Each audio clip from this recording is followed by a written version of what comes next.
Well, last time you kept my joke about Dr. Zeus's penis. So. What?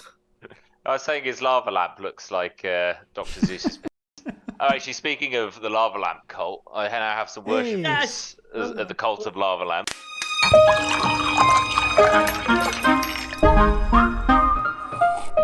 Hi everyone and welcome to another Sunday Roast. I'm a little bit different than usual, but we have two wonderful guests as always. Supertan, can you tell us a little bit about yourself for anyone who's living under a rock at the moment?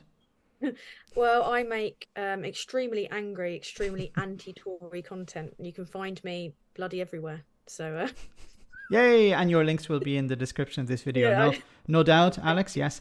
Yep. And Simon, can you tell us a little bit about yourself too? Hiya. So I'm Simon. I run a channel called The Track Record. I cover mostly sort of map animations, geopolitics, explainer video type things, but I also touch on some UK politics as well. Fantastic. And my wonderful co-host Alex from Political X.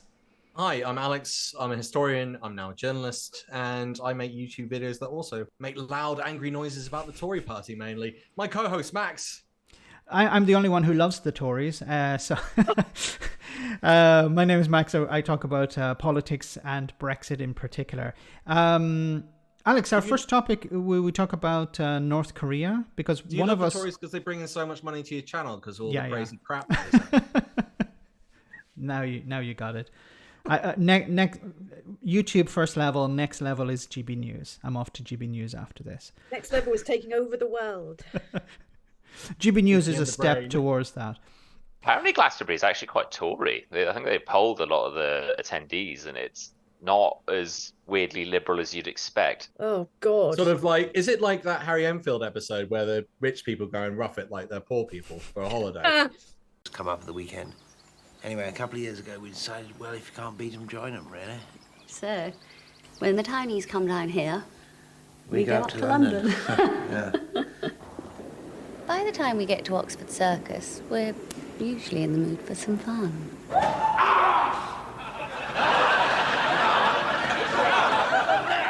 Yeah, well, I don't know. There were a lot of twats there, so you could be right. Are you sure you weren't?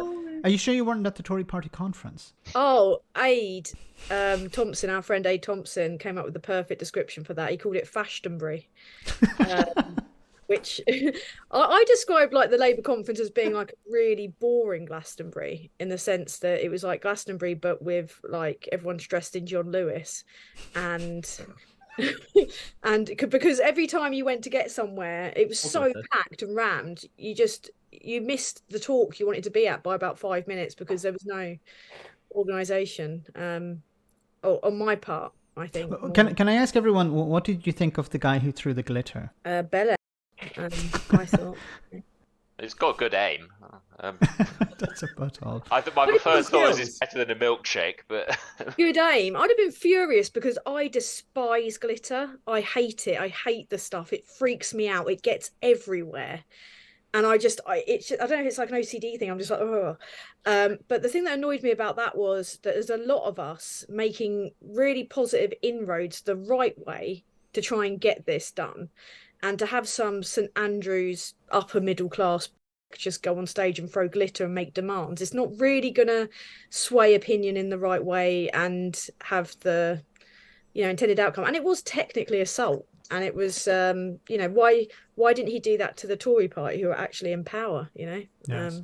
And actually, well, I mean, the Keir Starmer has refused proportional representation, or the party's vote on it, which I'm not entirely happy with him for. But at least, like I said, Labour as a party are moving in that direction.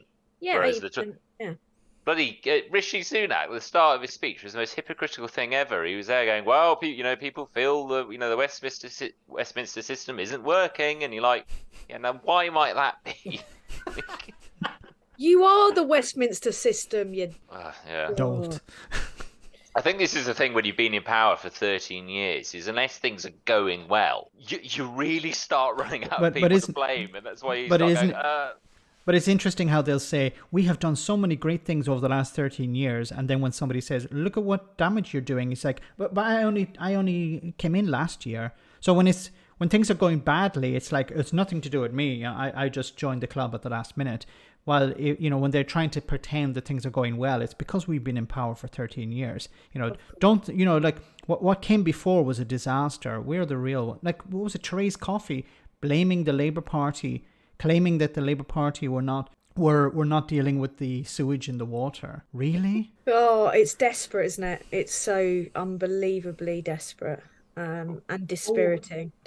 Yeah, have you guys all seen the Partygate documentary? Not documentary. Not, no. None of you I guys. did. You did? I did. Yeah. So it's like a bunch of actors dramatizing how they were treating you. That reminded me of how I witnessed people being enacting inside university at Oxford. It was almost identical. I'm not surprised. But then it was interspersed with the real life experiences that people were having at the time. It was a very difficult watch. As well as how they dramatized, and it was very briefly mentioned, but how they dramatized what they were going to do for Northern Ireland. They clearly had a bunch of people that hadn't got a clue about anything, talking about how do we put cameras up at the border? Oh, yes, we'll do it. Yeah, I mean, and then Schrodinger's border. Very well said. Yeah. There's some of the actual WhatsApp messages from the Partygate thing was so. Do you know what it reminded me of? It reminded me of when I was 16 and I was trying to drink with my mates at my parents' house, and it was like, ooh, better not get caught. It kind of reminded me of that.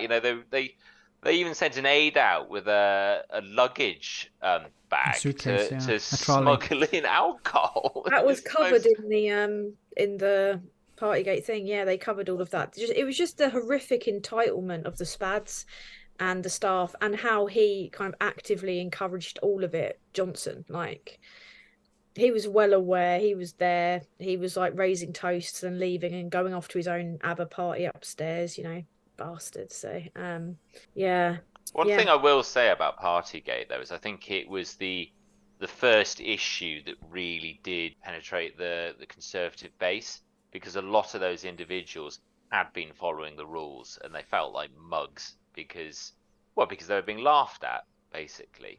Yeah. It was no longer a us and them. It was we were following the rules. We've lost loved ones as well, and it wasn't a case of when we're talking about free school meals or whatever. The Tories and their children are not impacted by that, but everyone was impacted by the pandemic. So yeah, I think and you had Tory voters, Tory supporters coming out against Boris Johnson and the Tories over that. So it was a watershed moment, I think. There was a real issue that affected everyone, and everyone was following the rules. People were not able to attend funerals, not be able to be close to loved ones, and I think many people who would normally support the Tories really felt let down and angry, and rightly so. Yeah, it's a brutal betrayal.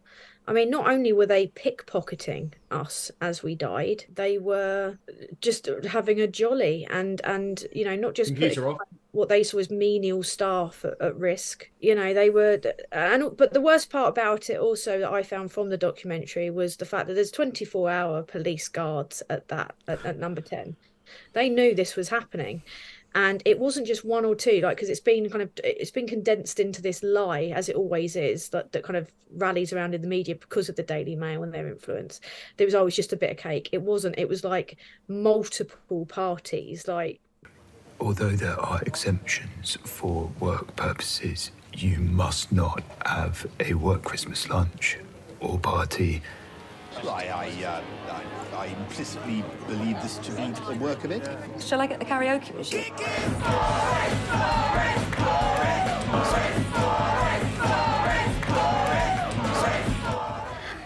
So, just to confirm, someone's been dancing on my desk? You gotta fight for your right.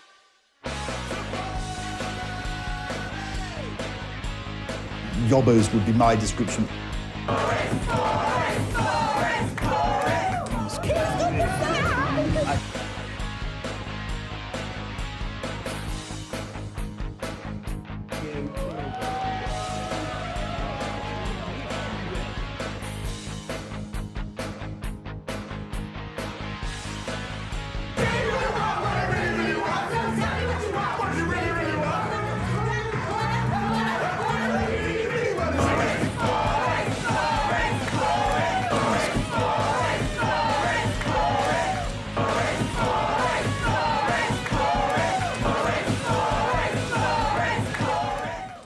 countless parties. And not just like small gatherings, but massive piss ups, like huge parties.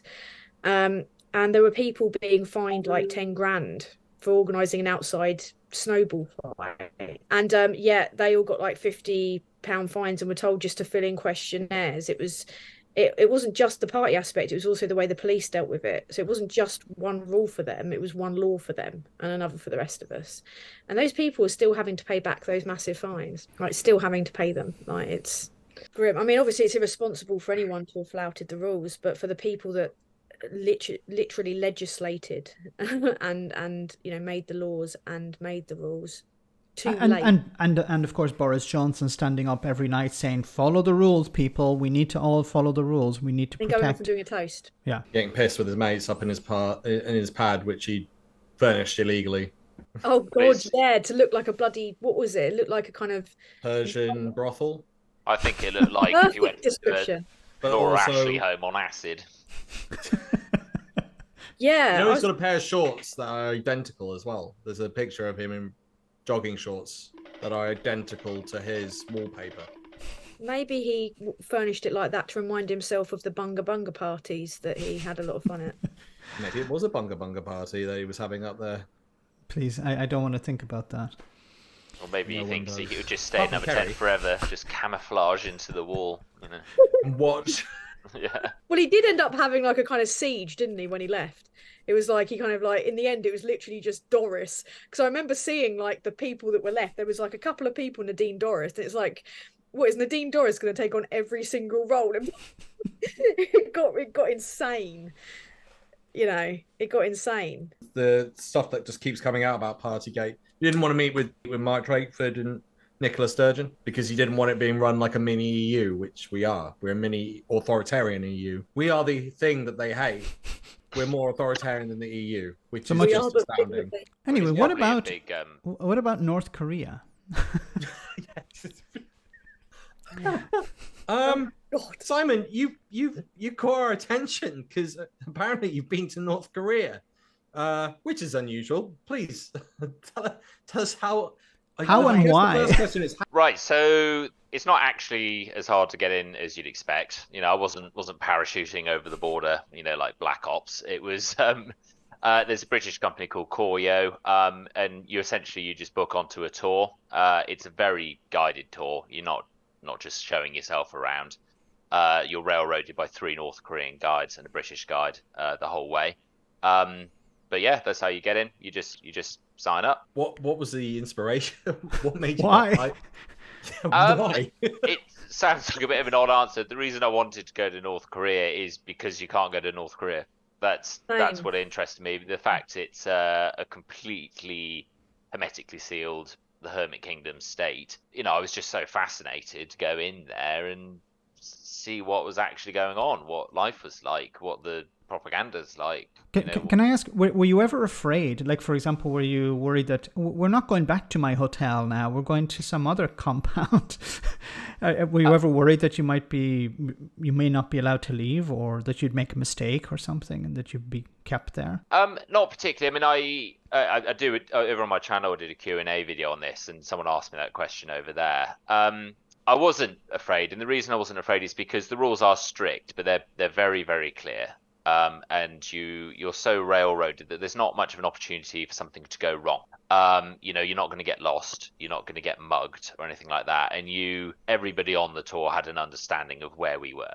We knew that we had to be very respectful. We couldn't go gobbing off about, if they told you that Kim Jong-un scored a hole in one on par 7, you had to go, interesting. Yeah, and and they're not, obviously there have been a few notable cases, but they're not typically in the habit of locking up tourists. It's people that go off piste, isn't it? It's people that kind of go completely off piste. I mean, because as a photographer, I've always wanted to go and photograph it, but I know that you can't. So is it true that you get kind of because I've looked into these tours myself, but a part of me thought about the ethics of funding the regime in that way. But it's true that you get a kind of, you see what they want you to see. You do see what they want you to see. So they drive you from sort of beautiful spot A to beautiful spot B, and in that sense you see what they want you to see. but they can't stop you looking out the window.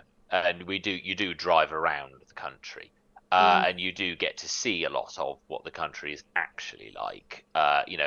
When you're going from A to B, so you're not going to see like directly up close the worst sort of poverty of it, but you do, you will see it out the window. And a lot of the places where they'll stop you off will be sort of random, but they're not. For instance, they'll stop at like a motorway service station, for instance. And I kind of went upstairs just looking for the loo in one of these places, and it's, the bottom is all set up, all running, beautiful. And then the top, you just go one floor up, and it's just a derelict building, essentially. Oh my God, so is it almost like a movie set where everything looks like it's functioning on the outside? Because I saw Palin when he went to North Korea, and it's like they've got like this airport or something, and there's staff there, and there's all these like kiosks and everything, but there's nobody there. There's nobody taking off. So it looks like it's all kind of functioning as it's a separate, I think it's a separate airport or a mall or something. So it's like a show mall almost. Is that what it's like? I think so. I've heard it compared to like the Truman Show. Yes. It's not. I think that it sometimes can feel that way. I think that it's not that kind of stuff does go on. You do get this sort of quite like veneer type surface to things. It's not that everywhere you go it's like that, but I think often is what it is. It's that everybody has a state assigned job, so a lot of these services keep running even if there's no one there to use them. So it's not so much that they put on this grand deception and display just for the sort of the couple of hundred tourists they get a year. It's more that these businesses keep churning away in the background, even when there aren't actually patrons there to use them. So at the end, we went to a fairground. We went to a fairground, which again was, all up and running with rides and everything. But basically none of the locals could afford to be there. So we were basically the only people in the place. And it was like that, a fully running fairground with staff, but almost nobody there actually using it. Is that because so few people can afford to use it? Yeah, essentially. Yeah. The locals can't afford to use it, but then everyone, people have these state assigned jobs. Yeah. So it would be their job to go and work at a kiosk at the fairground. But wow. Yeah. What was the most shocking thing you noticed when you were there? Something that stood out to me it was a small thing, but the in the country, people used to grow corn like right up to the front door, and I've got photos of it, which I show on my video of the houses, and it's just house corn just right up to the front. And I think the reason for that is, is a lack of agricultural space. Essentially, people need to utilize every single bit of space that they have for food. It sounds like a complete contrast. You've got like the wealth of the cities and then the poverty of the countryside. Well, Pyongyang particularly. So the country runs on this caste system essentially called Songbun, and the individuals who live within Pyongyang are quite well. I don't want to use the word wealthy, but relatively they are wealthy compared to a lot of citizens around the country, and also they're trusted more by the government, so they're able to have jobs that may pay better enough to live semi-comfortably. But then outside of the city, basically nothing has been built since the 60s, essentially. It's very dilapidated, very sort of shell concrete buildings, basically. I remember hearing that they had sent, North Koreans had sent people to Benidorm to look at the hotels and how they were built in Benidorm. Really? To use them, to use them as examples for how they should build a holiday resort. Can you imagine a bunch of North Koreans just wandering around Benidorm, just looking at all us horrible English people, going, "Oh my God"? Can you imagine if they had gone to Torquay? That'd be nicer for them. Going to no, but if they were like copying, I don't know, Basil Fawlty or something. What was the that you were talking about some of the rules that you had to? Can you give us an example of some of the stranger rules that you had to, or guidelines you had to stay within? So if you were ever photographing a statue or anything, you had to have the full statue in frame. You couldn't photograph it cut off. If you're photographing yourself in front of it, it had to be very kind of like deadpan, like you can't be like in front of the statue, doing the thing. You like pretend you're picking it up from from a funny perspective. It's a lot of stuff around like respect to the Kims. So, for instance, at one point we were in a train station and every building has these 2 photos of the Kims at the top, and we put our bags against a wall with the photos on just because they were small and at the top. We didn't really think about it, and a local came over and basically said you need to move the bags because we were disrespecting the portraits by having them there. Wow. Is this not like showing loads of similarities with the UK, like London and the Westminster bubble, and then everyone outside of that is poor? And there is actual statistical evidence to prove that. I can't remember who ran it, but someone made a comparison as if the UK was in the United States. With London, I think we were 45th, 46th. Without London, we were bottom of the United States in terms of poverty and wealth. Whoa. And you're like, yeah. So you're like, and then you've got the deity of the king, who you can't besmirch on coronation or mourning day, because if you do, you'll get arrested. Hold up, isn't that? I mean, I would never compare. It's not the same. It's such a sort of a stark contrast. I get what you're saying. They're so far apart. It feels silly to. There's echoes, aren't there? There's That's a better term. You won't be arrested. You won't be arrested in North Korea for carrying eggs. Let's just put it that way. No, no, or rape alarms. Like that was one of the most shocking things. I'm still doing a bit of teaching work, and I was having to explain to a student about these protest laws that have come in. So there's one for Steve Bray, which is specifically targeted at one individual because he's so annoying, so prolific. Yeah, it's quite impressive, to be fair. We asked him about that in a previous episode if he felt proud about having a law all about him. Should call it Steve's law. Steve's law. Call it the Benny Hill theme law. That's what they should call it. That was genius. That was such a bizarre day. Hugh Grant was like, Steve, put some Benny on. And then the next thing you know, he's blaring it out whilst old, what's his name? Chris Philp was desperately trying to get through his interview. Well, I think there are a couple of things. Firstly, we need to make sure that we keep the basic functions of government going. That's really important. There are, for example, no ministers in DfE at the moment. That needs to be sorted out. Secondly, I think we need to try and select a new leader as quickly as we reasonably can. And obviously, we need to make sure we make the correct choice, but we should do it in a reasonably quick time. In terms of Boris staying on, the convention is that the outgoing Prime Minister does carry on. That's what happened when Theresa May left office, is what happened when David Cameron left office. And given that, as we just heard, the caretaker Prime Minister can't really introduce any new policy or any significant new legislation. I don't really see any major problem, but I haven't really given it deep thought, to be honest. That was beautiful. Well, I think the best was when Boris resigned, and you could hear it in the background from Number 10. Was it Benny Hill or no? Bye Bye Boris. I think it was Bye Bye Boris. Well, they were playing Boris Johnson, the song by the C. I'm not going to get you demonetized. You know the band with the C words, but with the K. Yeah. I know what you mean. They were playing that out the front of the Labour conference, and there were like snipers on the roof, obviously all around everywhere, because there was like surveillance coppers, like ready to go if there was like something kicking off. And I just looked around, and it was just so surreal to hear that being blared out. Like they were fearless. Was that better than busting it out? Was that better than Fight for Your Right to Party? I preferred the milder songs a bit, because I thought, oh God, guys, don't get yourself moved on, because that is a bit much, to be fair. Like even I was like, whoa, calm down. And then the other protest laws. So basically, they brought in protest laws that were based on antisocial behaviour that was subjective. So that was including holding up a blank piece of paper, which I mean, what? How do the police work that in their brains that's what they've got to do? Like they after, I mean, I hate to bring it up, but after Nuremberg, it's quite clear you can't just follow what the state says.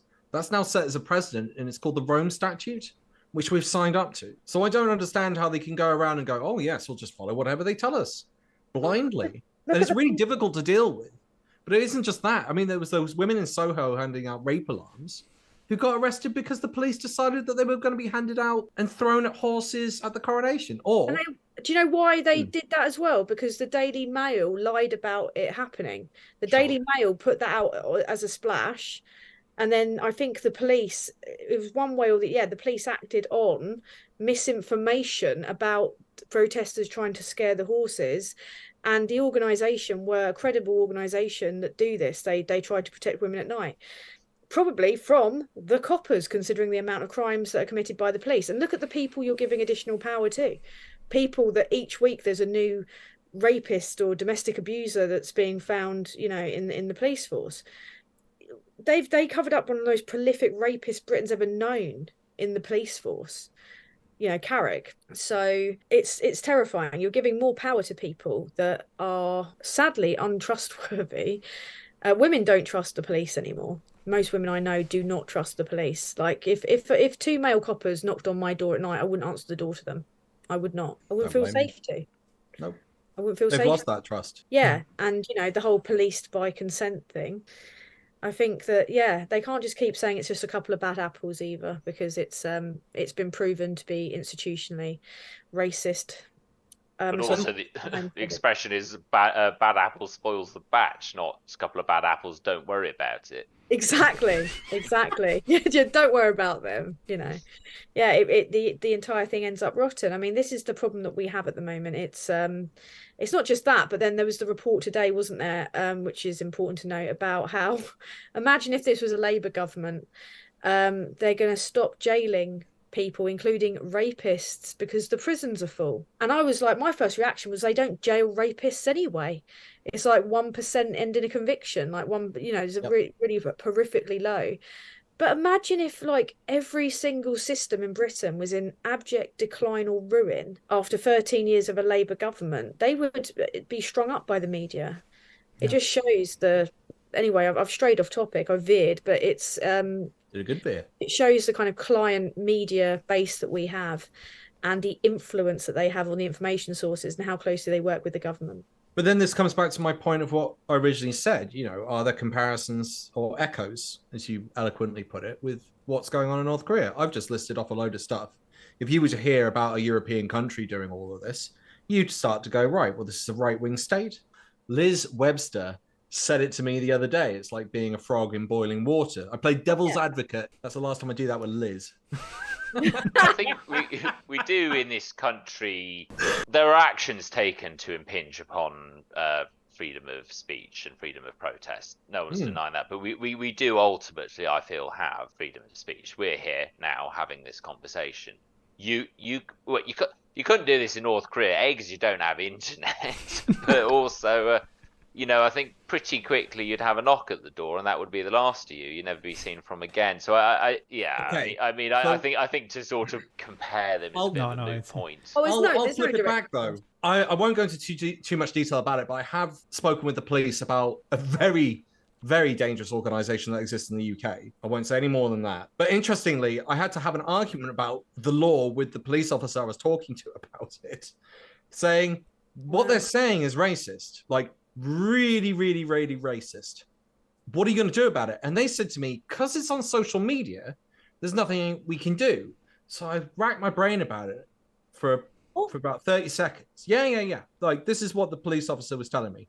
Because it's said on social media, they can't do anything about it. So I then said, right, what if that person who was saying it on social media was saying it outside in public? Oh, we can then. And it was like, I'm having to do his job to get him to deal with someone who is literally inciting hatred to the point where it's going to lead to violence. That's not true, though, because they arrested Lawrence Fox for inciting people to damage ULEZ. But that's so there's a slight maybe because I spoke to them about 2 months ago about this. Maybe they've all cottoned on. Actually, if they're saying it in the UK and it's clear that they're in the UK saying it, then we can arrest them. It counts under libel and defamation law. Under libel and defamation law, it's published. It's published, so you can if you libel someone on Twitter, it's still libel and defamation, and it still counts as malicious communications.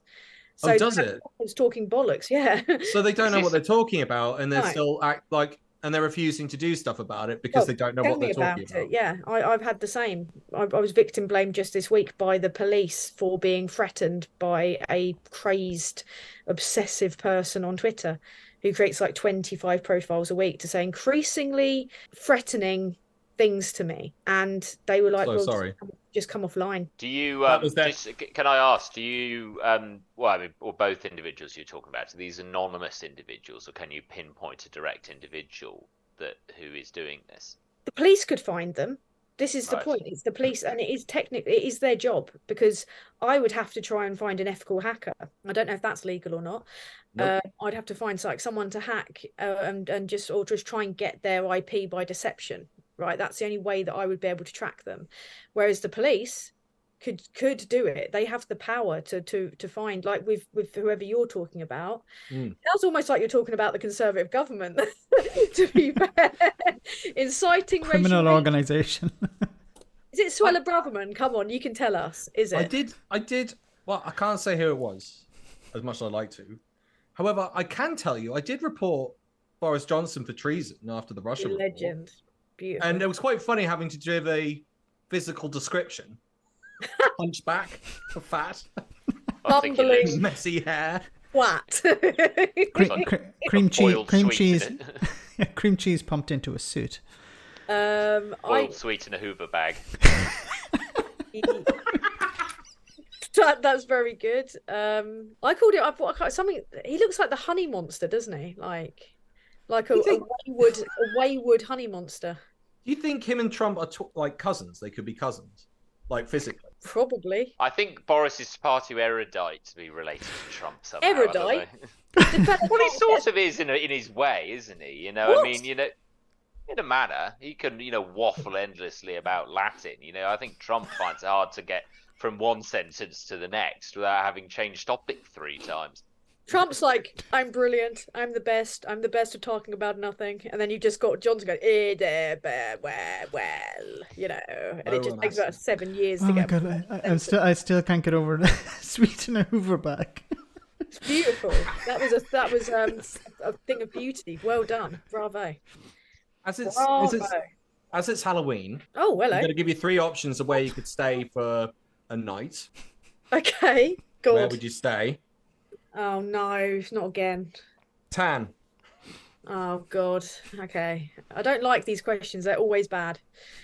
North Korea, Russia, in Moscow, Tory party conference. You have to stay there for a night. Well, Russia and the Tory party conference is the same thing. Let's face it. They've not just taken their money, they've taken their protest laws. So in that case, North Korea. I couldn't be trusted around all those conservatives, trust me. I'd end up in trouble. Oh, can you imagine trying to, you get like some people, like, I don't know, like Femi or like Owen Jones, they'll go to the Tory party conference. I couldn't bite my tongue. I just, No, I couldn't. It was getting so many arguments. I'd have a couple of glasses of wine and just end up going full Essex. Talking to some young Tory, like, I don't really understand it. I mean, ever since I've come out as Tory, nobody wants to date me. It's I can't imagine why. Because I'm despicable and immoral. That's why. Simon. Yes. Get to go back to North Korea, but you've got to stay on the 5th floor for a night. Probably can't touch anything. Oh, I think that's option 1. Okay, I think that's got to be out. But Boris Johnson's house. Got to stay there for the night. Or you have to stay in a house that is claimed to be haunted by poltergeists with no electricity, no phone, in the pitch black. Different options. Oh no, it'd have to be Boris Johnson's house. I'm thinking, like mouse in the cereal box, mouse trap in the cereal box, should I say? That'd be a good one. What else can I do? I could do that thing where you put like seed crest down on the carpet and then flood the shrimp in the curtains. That's another one. So you wouldn't have any fears. You just go around causing destruction. Yeah. You could get those like that really stinky fish from like, is it Norway or something, that is like the most stinky fish in the world. Get a couple of tubs of those, stick them under the floorboards, and then just leave them there. And just let nature take its course.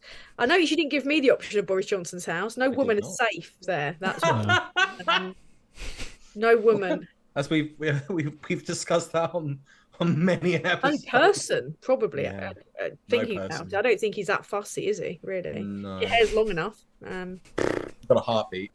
Not. What do the women see in him? That's my question. Money, power, is that it? I don't know. Probably a superficial charm, and maybe if you think about the kind of women that move in his circles, they're probably just as immoral and just as morally bankrupt. And you have to be dense or just evil, I think, to go anywhere near him. So.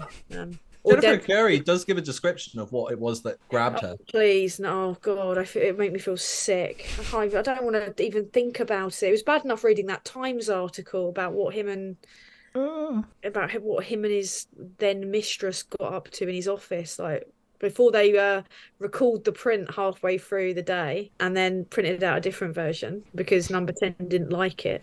It's as horrible as imagining your grandparents at it.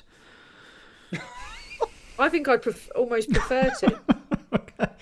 That's how bad it is. Like just a sack of blancmange, Because at least I got something out of my grandparents going at it, like, being alive. Exactly. Oh my God. How did we get here? I feel disgusted now. I feel dirty. I think we started with North Korea and then it just sort of natural progression, obviously. It doesn't feel natural. I recommend everyone has a shower after. Sorry, go on ahead. Last one, Max. Tory party conference. 10 Downing Street with Rishi, or a haunted dungeon, no lights, in a castle. I'm afraid of ghosts, so I'll have to go with Rishi's. But then he probably wouldn't like to talk to me because he'd say, are you working class? So you wouldn't be able to fit in, Max, because he actually lives in a doll's house. It's actually like a replica of Number 10 that is like times 10 scale small. So he actually lives in a tiny little doll's house. So you'd just be peering in through the windows and he'd just be sitting there in his hoodie. Oh, are you rich? No, go away then. You wouldn't be allowed in. You wouldn't be able to physically fit in. That's what people don't realise is it's not actually Downing Street. Why does he go to all of these events where he's meeting with like workers in Amazon warehouses and stuff and try and fit in? Does he not understand how disconnected he is from their reality? The fella can't even get his trousers right. He's technically walking around in pedal pushers nowadays. Well, what is it with Tories and clothes? Like, look at Jacob Rees-Mogg. He buys suits that are 5 times too big for him, and Rishi Sunak buys trousers. maybe it's for the penny farthing. Yeah, it is, and he's got one of those little clips so he doesn't get his trouser caught in the big wheel.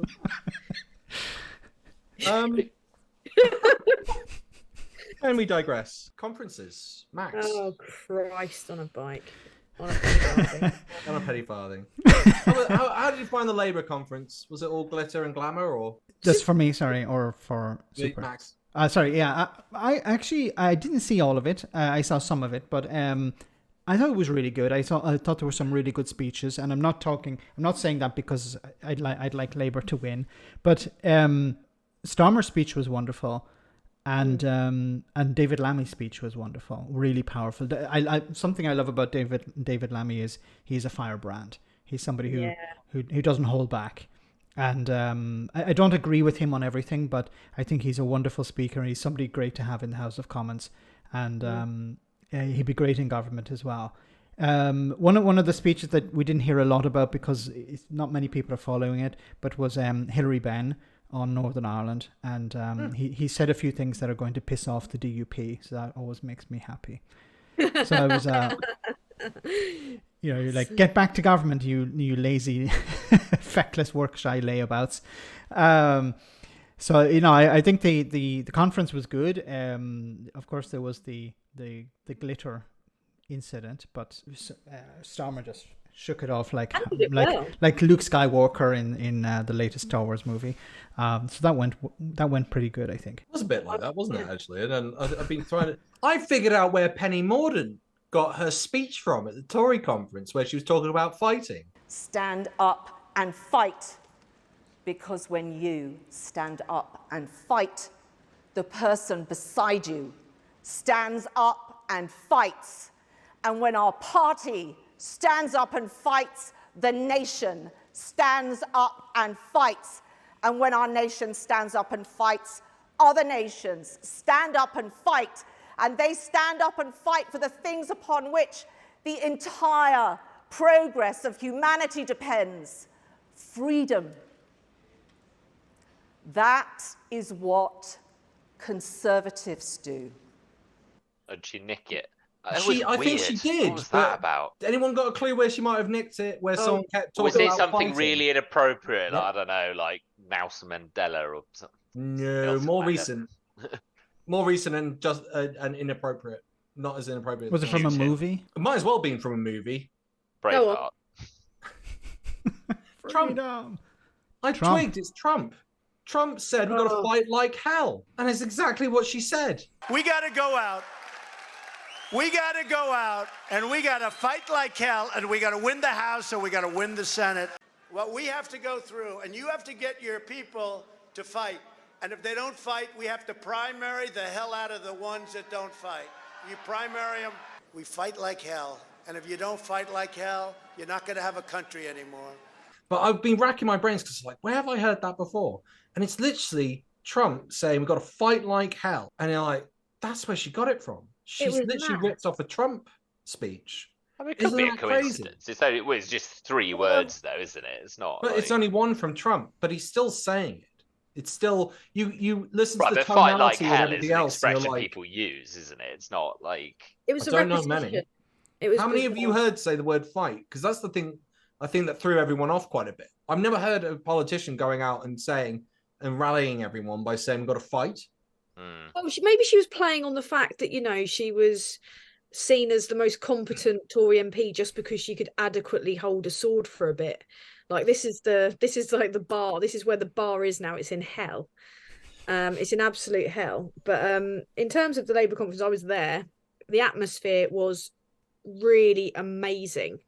Keir Starmer's speech, like it was like my friend A described it as like it was like live at the Apollo. Though it was, I've never seen like images from conference where it's packed back to the doors. You couldn't really get into most of the main halls simply because it was risky because of how full it was. Like people were standing right up to the doors. And I went into the overflow auditorium to watch Keir Starmer's speech, and that was rammed. Wow. And people were giving standing ovations in an overflow, watching it on a screen. That's how kind of into it people were. But I think one of the good things, one of the better speeches as well was Rachel Reeves' speech, especially in terms of bringing in a COVID corruption commissioner, because I think that's well in touch with public mood, especially in the wake of partygate and the COVID inquiry being back in the news. And the fact that they're going to implement I've made notes about this, the Serious Fraud Office and the National Crime Agency, and that has gone down brilliantly with people, because I think people want to see something happen. And with all inquiries like, you know, Grenfell, Hillsborough, it goes on and on and on and on and on. No one really ever faces any real punishment or consequences for their behaviour. And the government can just go, meh, all right then, and get away with it. But this is actually kind of like a dose of consequences for the Tories. And also it's a clever move on their part, because they're saying, we're going to get back what you lot wasted and what you lot have taken away from the taxpayers. So I thought that was really strong. But there was loads of really strong speech. Rayner, really, really strong speech as well.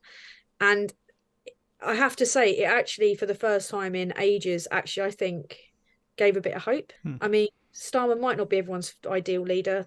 He's not, you know, but I think we need to end populism anyway. You know, we want a bit of dull, we want a bit of boring, we want to be able to sleep at night, don't we? So I'd say if, you know, politics, you know, it's working well. When it's boring, but you know, it's supposed to be boring. And this is the trouble about people like Boris. People were all go to the pub with him, you know, and he was entertaining, and that, you know, it's the same with Trump, you know. But actually, like, you know, I mean, Max, you've spoken about Irish politics in this regard. Like, it can be dull, but dull can be good.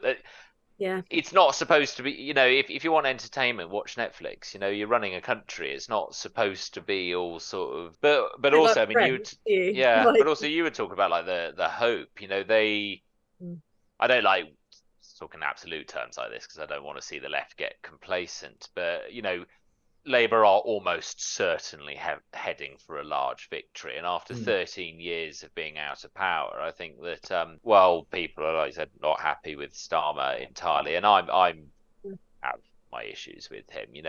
People are hopeful to see an end to the decline, to actually see the UK start moving in a slowly better direction, but also actually maybe being able to start looking at some serious political reforms, be it House of Lords reform or please proportional representation. I mean, I'm ready to be seen on that one, but I'm going to have to play a bit of a devil here and say it's a bit vague.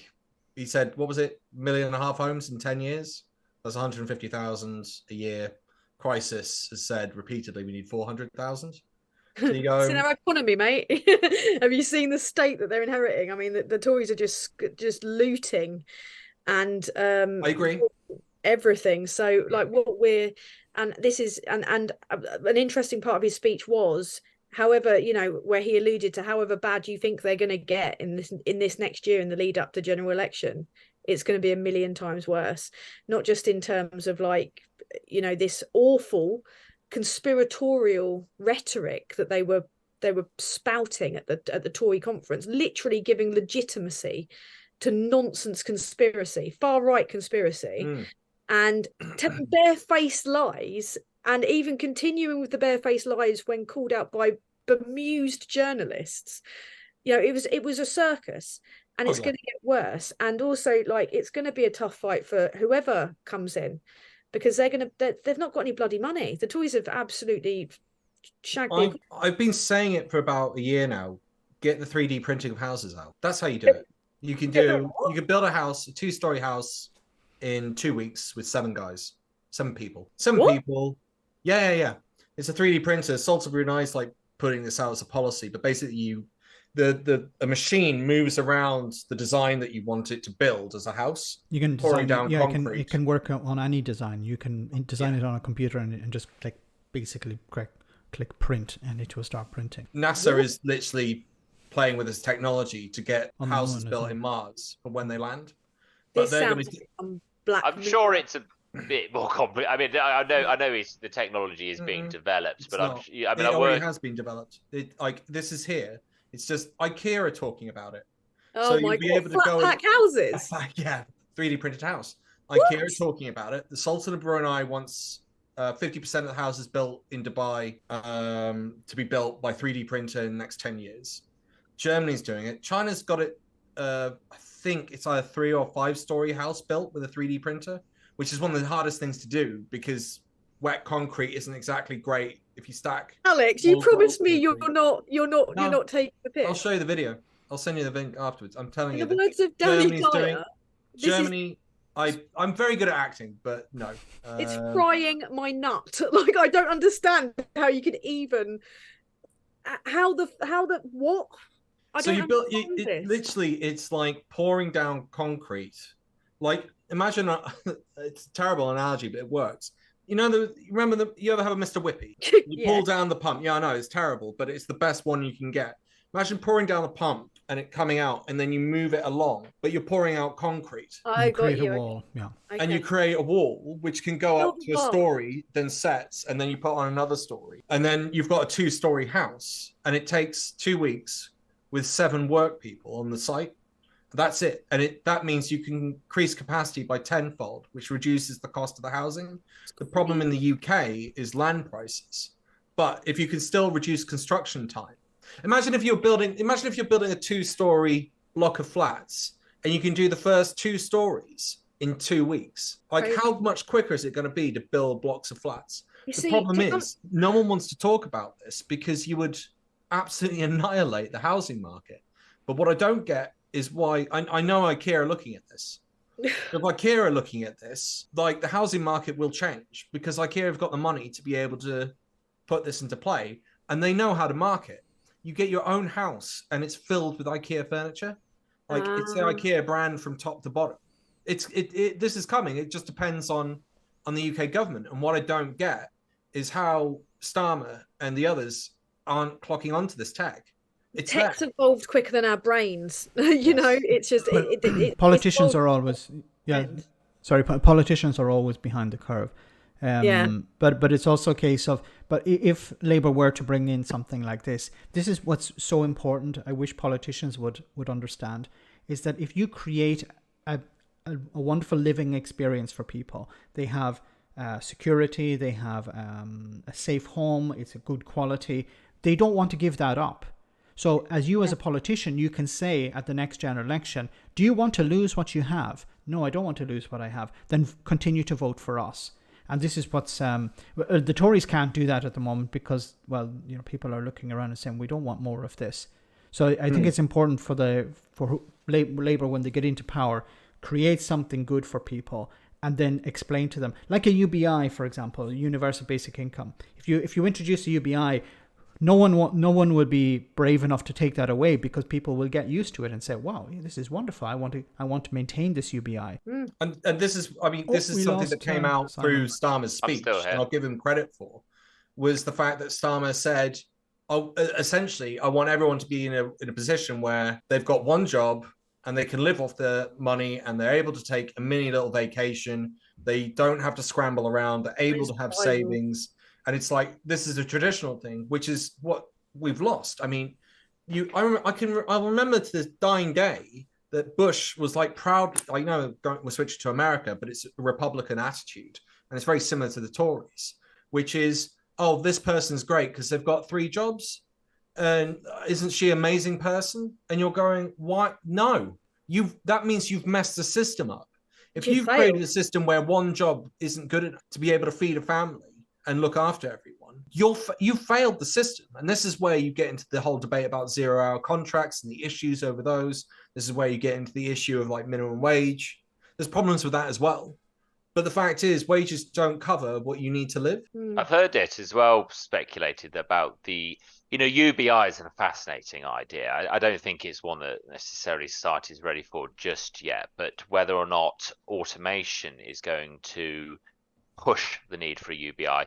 I mean, in one sense, we already do have a UBI. It's called a pension, but it's it's essentially like reducing the pension age to 18. If computer-led innovation pushes productivity up and up and up and up and up, there is an argumentation that I think you may at some point need a UBI to redistribute that wealth. Exactly. And then how do you work that out? Sorry, Max. Well, what do you mean by working out? I mean, well, the thing about a UBI is that any benefit system runs into the inevitable questions of who gets it, how much do they get, but also how do you stop individuals essentially becoming trapped in that system? Because you always hear the case example of, well, I started working and now I earn less. Whereas the UBI, everybody gets it. Everybody gets the same amount. And they're only trapped because the government are not, like, for example, in this country, the cost of childcare is through the roof. We've got the highest taxes, but the least to show for it out of anywhere in Europe. I mean, they've like higher taxes in Scandinavia, for example, but things work. Childcare is taken care of. People can afford to do these things. They can afford to live. The only reason that we've got such high taxes is because of the government's catastrophic failings. I think one of the interesting things around the childcare thing is that research come out recently which showing that our generation is the first generation that hasn't been getting more conservative as they've aged. And a big part of the speculation as to why that is it's home ownership and families, and obviously, and those things are quite often linked, and I find it funny that poorly funding things like childcare may be why some people are not opting to have kids, and maybe why the people are not getting more right wing with age, and that in decades is going to hurt them.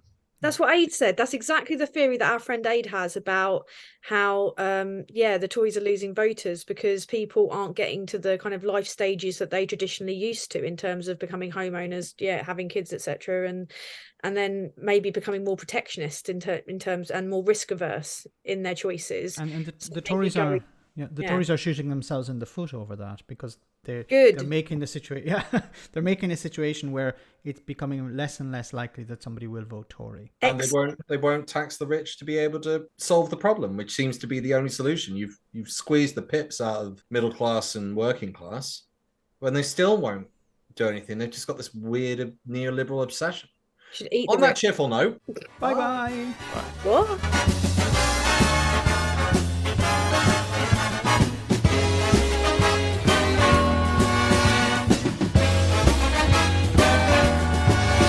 Be sure to tune in next week for another exciting story from the files of Police Squad.